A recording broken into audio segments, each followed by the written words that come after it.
ยิงปลาคอทุกคน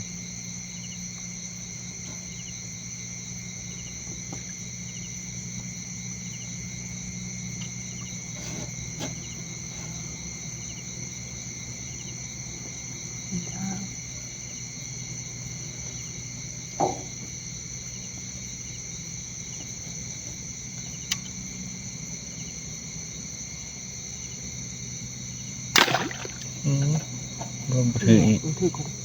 ฮะถือก่อนซาเด็กมันหนึ่งบ่ถืออีกซะแล้วยิงมาแล้วเรียบร้อยจำเก่าเลยยิงมาใส่ที่บ้านนี่มันก็ขาดหลายทุกคนใหม่แล้วตัวที่สอง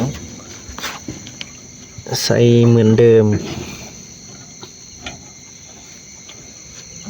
นี่เป็นเรื่องนี้เหรอเบ็ดหมื่นวะ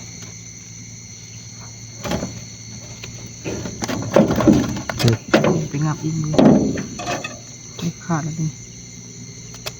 เลี้ยงมาลูกโคกำลังใหญ่ก่อนนี่ซ้ำปลาดูนะปลาดูก็เริ่มใหญ่จืดเนี่ยทุกคนขอนะขันหอการพอดปูนนี้น่าจะเห็นเนี่ยตัวที่สองน่ะกบมันจะเป็นดีฮะทุกคนติดตามต่อไปมานอีกบ่ทุกคนกลับมาแล้วแกมดูผมบริไทยเนี่ยเอาไทยแต่6-7ตัวแล้วหลังๆบริไทยเลยนอน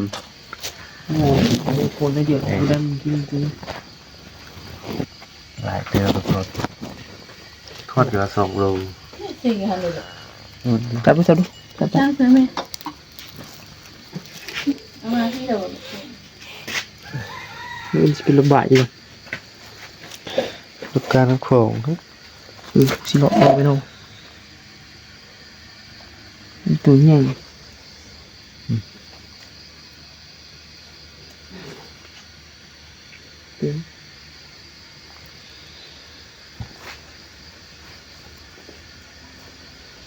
เป็นนอกจ้ะ